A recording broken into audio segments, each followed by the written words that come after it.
Erasmus Scholarship is, I think, famous for being generals. It's just bureaucracy, so On how to prepare motivation letter. to see the world, I would say. Thinking that GPA doesn't matter, I think, is a very common mistake. So I saw that my CV is empty and I Hello everyone, welcome back to my YouTube channel. Today we have an incredible and very informative interview with one of the winners of Erasmus Mundus Scholarship.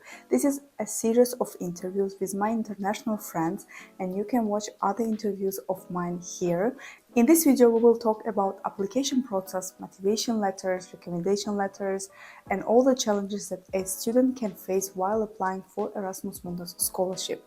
I hope you will enjoy it, and let's start. Thank you so much, Nazym, for joining us today, and I'm sure that your experience will be very, very interesting for other students who are trying to apply and get Erasmus Mundus Scholarship. Can you please first introduce yourself and share a little bit about your background, and then we will go to application process, your experience in France, and your challenges. Thank you very much for inviting me once again. So my name is Nazym. I'm from Kazakhstan. I'm 22 years old and my background is food science, and currently I'm also kind of continuing this, but a little bit different. And I got scholarship right after I graduated. So basically I applied for the scholarship when I was on my fourth year at university, and after I graduated, I immediately came to Europe. Yeah, great. Okay, we will talk more maybe during our conversation about your experience, because as I know you also have been to Italy, Greece, right, Romania, studying a lot. Tell me please, what motivated you to apply for Erasmus Mundus Scholarship in first place, and why did you choose France as a destination? Because I know there are many other options if you want to study in any other European country. The reason why I chose this program is that it sounded very unique, because even the title of the program is Master Food Identity. Usually we try to find identity for people, and now here is the food, and I was interested what is that. And to be honest, I didn't really want to do deep science, but I still wanted to carry on my study. And since I have a bachelor's in science, and this one was a little bit of everything, not very deep science, I chose this program. I would ask also about more about application process, because I know that many students are interested specifically in that topic, and then later you can give some tips and tricks how to win this scholarship. Can you please walk us through the application process?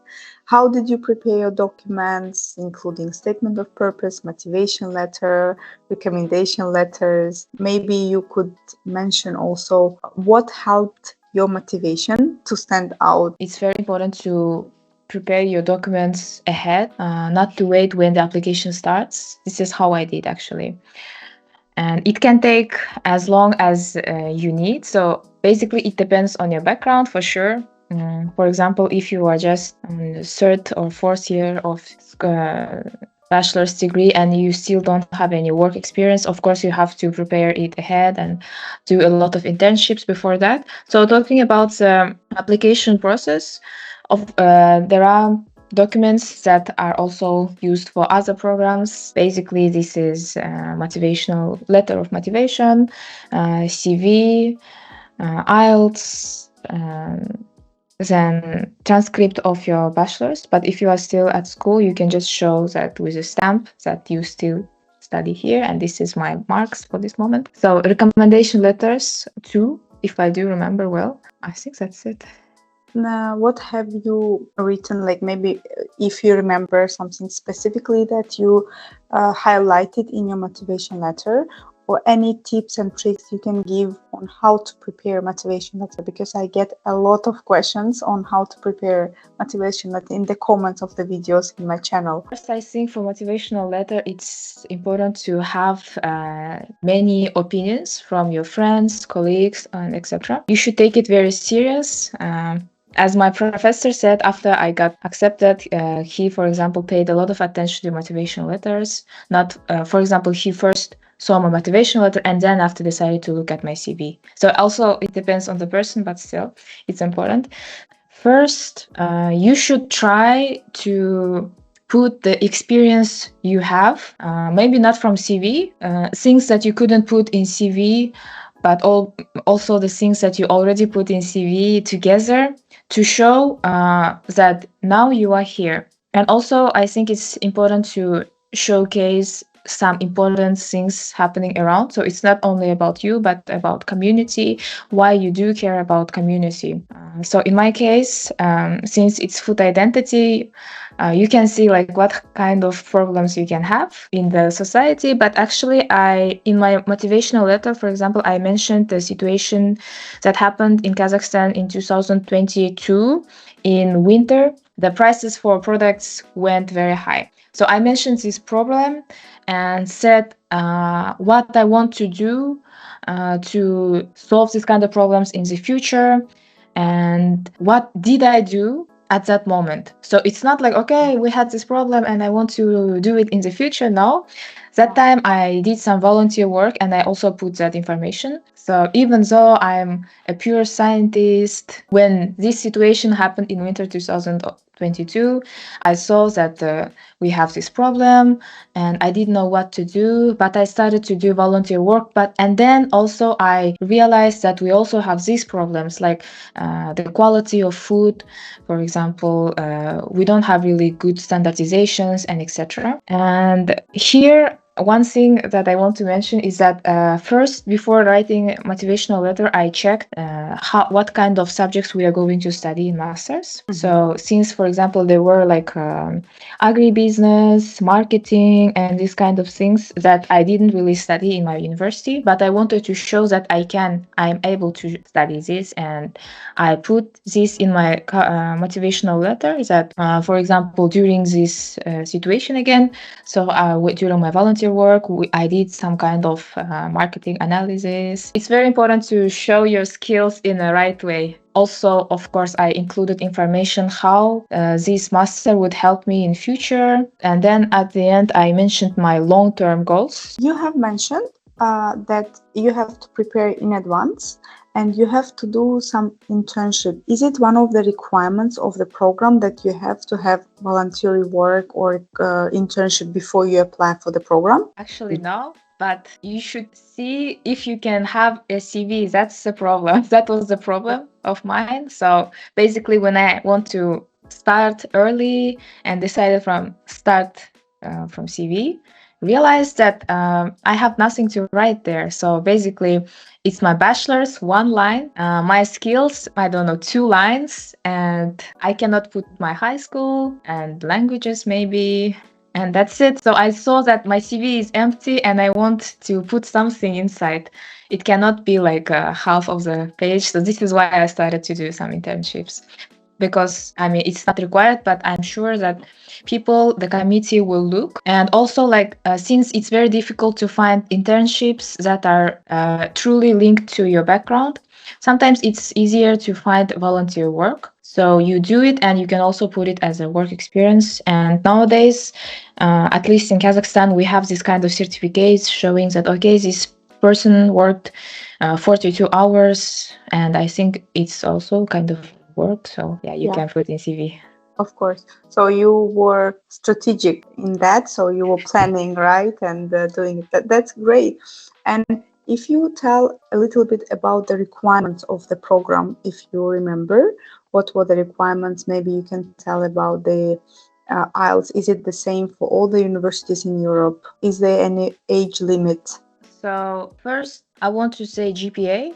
People tend to say like GPA doesn't matter, but actually it does. So in my case, I think it was minimum 3.5 out of 4.0. So as higher as better. And IELTS, it was minimum requirement was 6.5. But that time when I applied, it was 6.5. And since it was already expiring, I decided to pass another IELTS and it was 7.0 and I sent them by email. I think maybe it also helped, I don't know. Age limits for the scholarship, as far as I remember, until you turn 30 is okay to apply. While you were preparing your application package, because it's a long thing and a lot of things to include, did you face any challenges and how did you overcome them? So talking about challenges, yeah, first, of course, it was my CV because it was empty.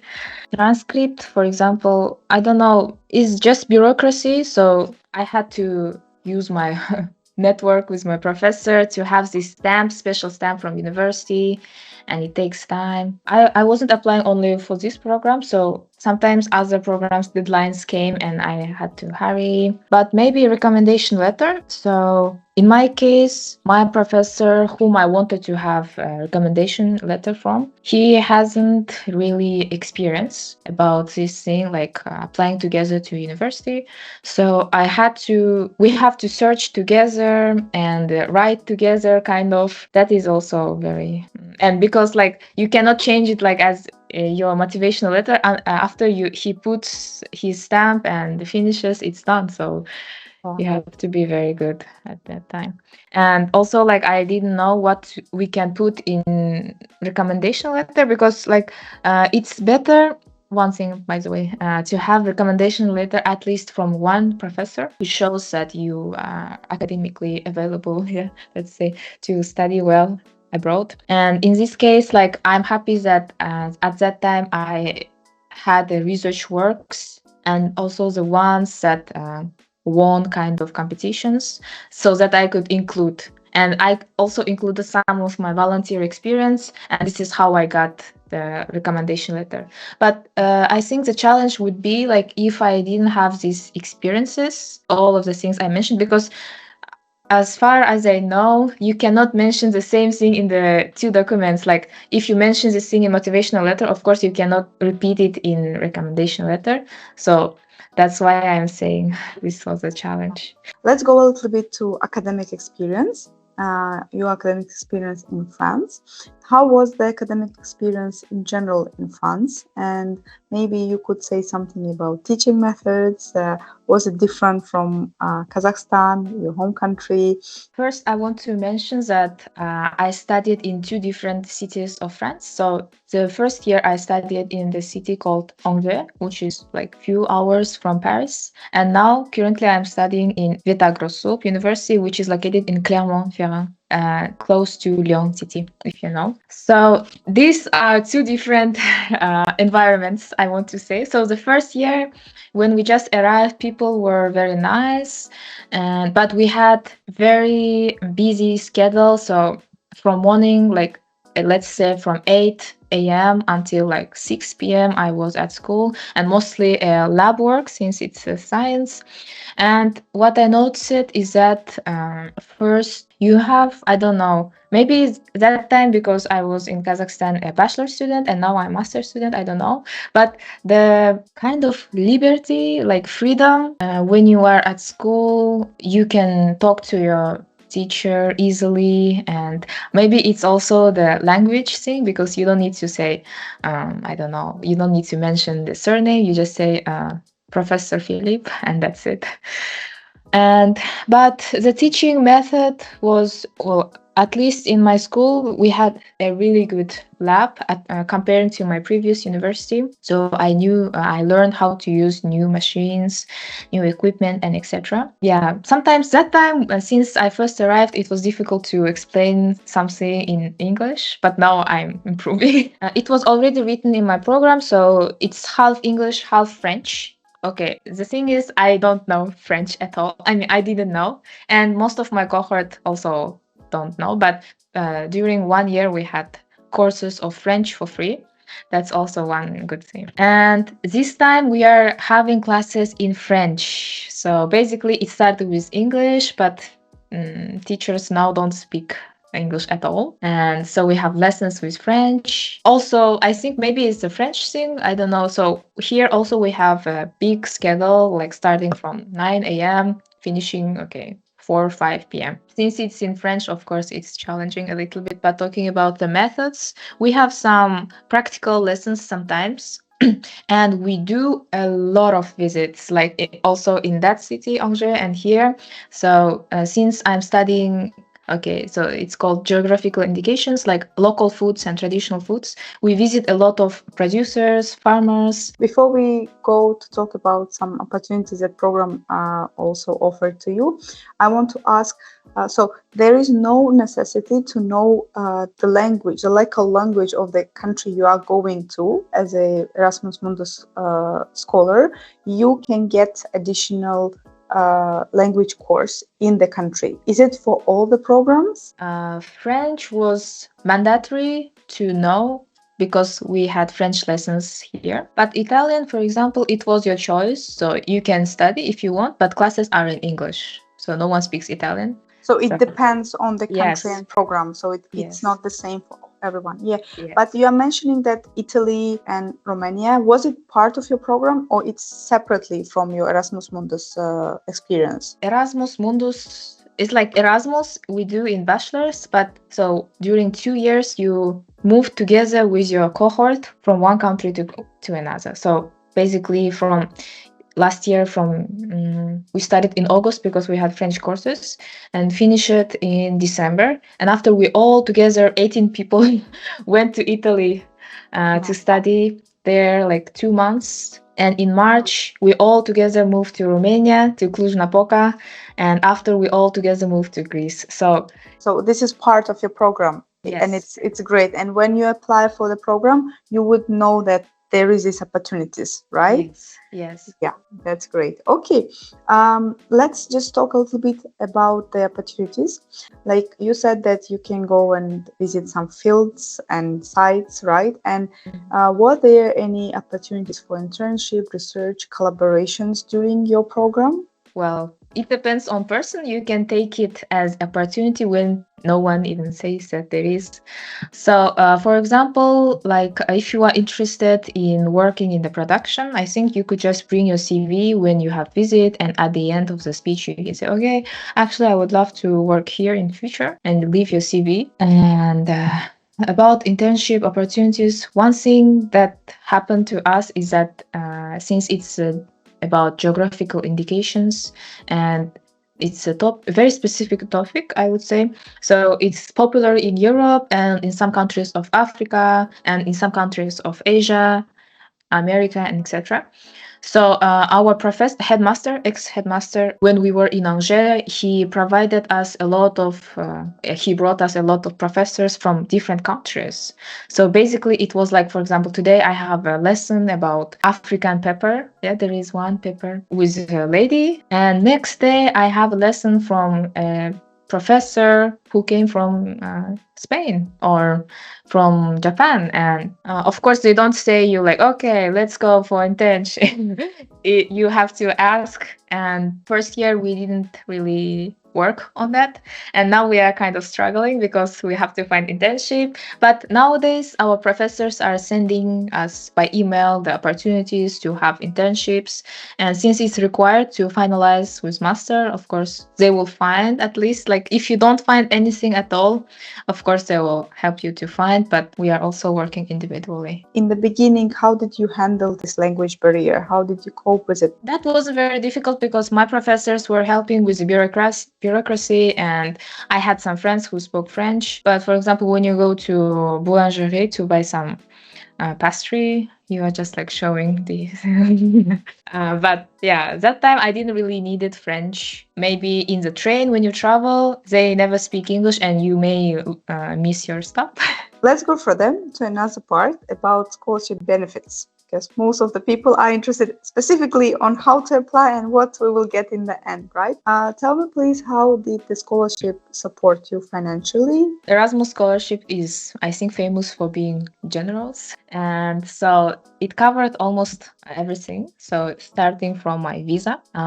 So when you say that you show the certificate, you don't pay for visa. You have it for free, but usually you pay if it's something else. And after, you don't have application fee when you apply. That's good. And then you have money to travel, like to go from Kazakhstan to France and to come back. But it's all included in the money you get. So it's not like, okay, Nazym, go and travel. No, it's like already included. So you decide how to use it. And you have like the first month in September, you have 1,000 euros to buy some stuff for school. So it's like you can buy laptop or a notebook as you want, or you can just save it. And you also have scholarship monthly, which is also 1,000 euros. So since I'm from Kazakhstan and it's far from France, depending on the destination, you have the amount of money you get is different. So mine is far, and I got like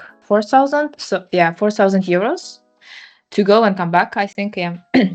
So in September in 2023, I got 5,000 euros as a scholarship, and it's a lot of money for me. And monthly you have 1,000 euros, and also the scholarship covers your medical insurance, so you don't have to pay. But I mean, that's enough. So 1,000 euro is actually enough to live and to have food, and also you can travel with this money if you know how to manage. What about dormitory? Do they provide accommodation, or should you pay from this 1,000 euros? Okay, you pay from 1,000. But here I want to mention something very important for future Erasmus students.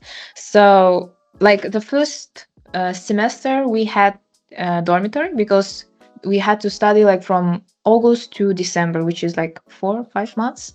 But after, it's very difficult. You basically cannot have dormitory since you move a lot of times, and people here prefer students who stay longer. So after, if like you are moving a lot, you cannot really have dormitory. So in Italy, I had to live in Airbnb, which is more expensive. In Romania, it was longer, so I had to find a flat, and etc. But in Greece, they provided us a hostel because it was only 2 weeks. But I mean, still good. Let's go to that part. You have already started giving the tips and advice for future applicants. So, except this dormitory advice, I would say, what else would you give? What kind of advice would you give to future students who are applying for the Erasmus Mundus Scholarship? It's important to know ahead, like which programs are you going to apply before the process starts. And also, it's very important to have a good network with the professors, because like if you don't study or you don't have network and one day you come to a professor, okay, I want to have a recommendation letter, of course he will be like, okay, but it's your business. So it's like, it was my, I think, long-term goal in this question, because I started having this network with my professor from second year of university. By fourth year of university, I could ask him to provide me a recommendation letter. And of course, please think about your CVs. Don't think that it's full. It can be empty as mine. Pay a lot of attention to motivational letter and your GPA, basically everything that is mentioned here. And if you want, you can also contact someone who have already studied this program through LinkedIn. There are any common mistakes applicants should avoid? You have mentioned about CV, you have mentioned about networking with your professors. Any other mistakes that we should stay away from? Okay, it's not Erasmus Mundus, but I applied for other scholarships too. And what happened to me is that was my very first application, and I was doing it very slowly. And at the end, it was the day of deadline, and I had to hurry. And at the end, I wasn't accepted for that scholarship. And I think this is a good lesson to learn. So basically, yeah, just prepare everything ahead, even check the program, the buttons, everything, what to do. Thinking that GPA doesn't matter, I think, is a very common mistake.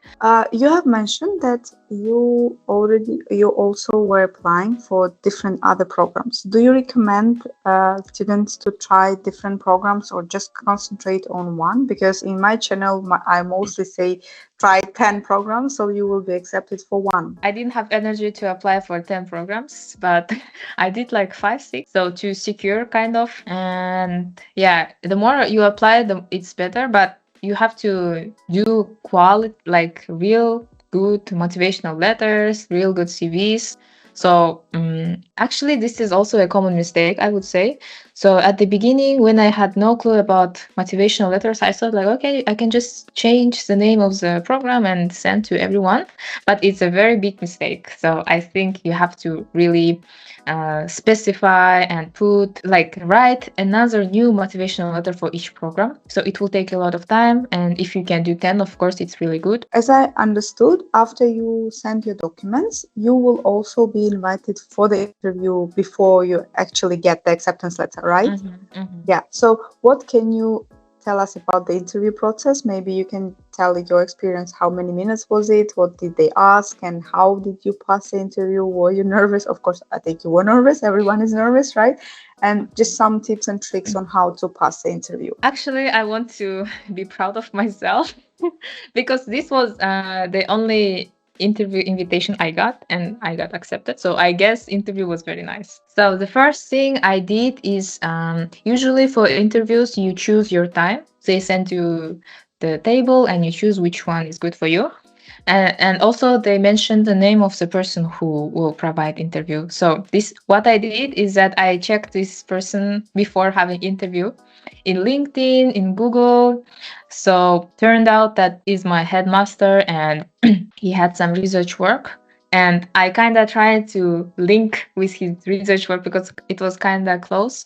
So I mentioned that during my interview, like, oh, I saw your research and I also have this. What else is that for sure you need to have a very quiet place where you're calm and no one is this. You should wear beautiful, good clothes, not like t-shirt, but something beautiful. Okay, it may sound very basic, but you should revise your CV and motivational letter, what you have written, because you may not remember. It's supposed to be like 20-30 minutes, but for me it was 40 minutes because it was very interesting. So my professor was talking because I asked like what is going to happen if I got this scholarship and study, and he was explaining. He was very interested. So at the end he said like, hey, actually we had to have the interview for 20 minutes and now we did in 40 minutes. But I think it also played a role that I showed my interest. Actually, like before interview, I discussed with my friends how I'm going to have interview, what should I do? And they told me like you have to ask real good questions. So I even prepared my question ahead, and I think it was a good question. So also prepare your questions. What has been the most rewarding part of Erasmus Mundus journey for you? To see the world, I would say, because for me, that time I was 21. Now I'm 22, but that time you cannot, at this age, you cannot afford to travel a lot. And since I won this scholarship, apart from the 4 countries that I must visit to study, I still had some money to travel. And in Europe, it's very cheap to travel. You can take the bus, at least, Flixbus, and it's very cheap, so you have access to all the European countries. You can see a lot of countries. And last year I visited 10 countries, and it's a lot for me. And this was the most rewarding part. And also it opened my eyes, widened my world vision, let's say. So for example, basic thing maybe for someone, but for me, like English now is not that important. That I thought knowing multiple languages is important, having networking skills is important. What are your future plans, and how do you see this scholarship is contributing to them? The one thing about Erasmus Mundus is that after you finish, you can stay 1 more year to find a job. You have visa for that. So I will try to find a job here in Europe for sure. Or if it doesn't happen, I think I will apply for jobs in other countries. But for now, as a specialist, as a young professional, I want to develop abroad to come back with a bigger knowledge practice to Kazakhstan to do my own business after. Thank you so much for your time and sharing so many interesting things. Thank you very much. Thank you.